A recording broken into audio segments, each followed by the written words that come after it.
يا أهلا بيكم. ده محسن كل شوية يحط جدول بس عمره ما التزم بيه. أكيد أنت زيه. كم مرة عملت جدول مثالي رسمت فيه كل حاجة، القراية، المذاكرة، الجيم، الراحة، بس بعدين ما بتلتزمش بيه. آخرك يوم أو يومين بعدين بيترمي في الزبالة. كلنا مرينا بالموقف ده، بنشوف فيديو تحفيزي ونتملي حماس، نروح نعمل جدول ما يخرش المية، بنلتزم بيه يوم أو يومين بعدين فركش.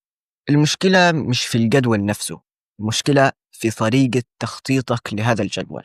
النهاردة هنعرف ليه عمرنا ما بنلتزم بالجدول اللي بنحطه، وهنعرف الحل العملي علشان نخرج من المشكلة دي. يلا بينا.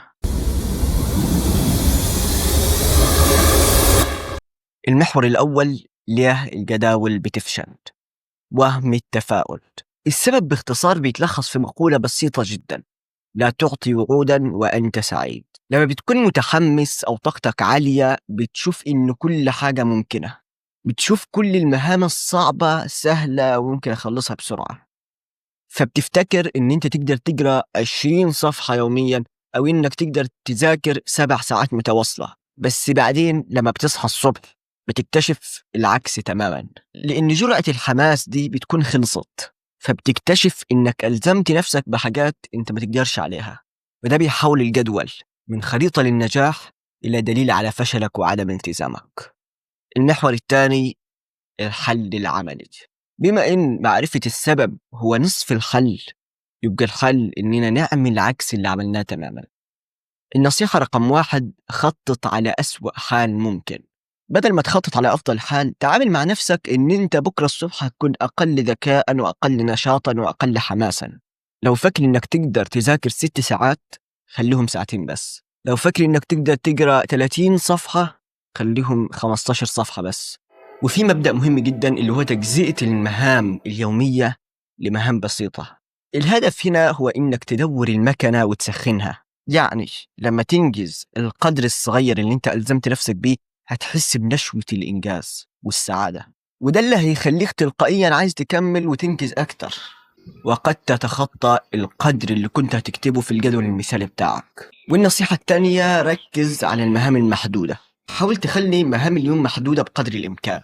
الأفضل إنه يكون عندك مهمة واحدة بس، مهمة تركز عليها، أو على أقصى تقدير 3 مهام. التركيز على مهمة واحدة بس بيخليك تنجزها في وقت قياسي وبدقة، حتى لو كانت المهمة الكبيرة دي جواها مهام فرعية كتير. المحور الثالث، الاستمرارية والمرونة. كن كجوجل مابس.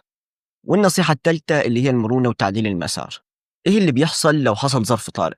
وضيف جه فجأة، الكهرباء فصلت، أو أي حاجة عطلت خطتك. معظم الناس بتفركش الجدول وتقول هبدأ من بكرة. الحاجة دي خاطئة جدا جدا جدا جدا. لو حصل ظرف ما تلغيش اليوم، اعمل زي جوجل مابس بالظبط.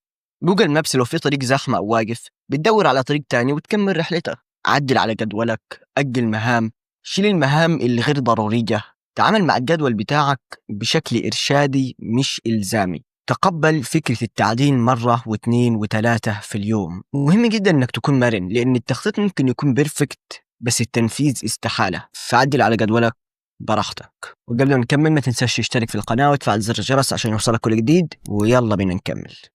النصيحة الرابعة: ابن الروتين بدلا من الاعتماد على الشغف. الروتين هو أساس الانضباط والالتزام النفسي، لأن أنت ما بتقعدش تفكر في الخطوة اللي بعديها، لا أنت بتعملها تلقائيا، والتفكير هو سكة التسويف. وعشان تحافظ على الروتين ده، حاول تتحكم في البيئة اللي حواليك. يعني بدل ما تقاوم إغراء اللعب، شيل اللعبة من أساسها.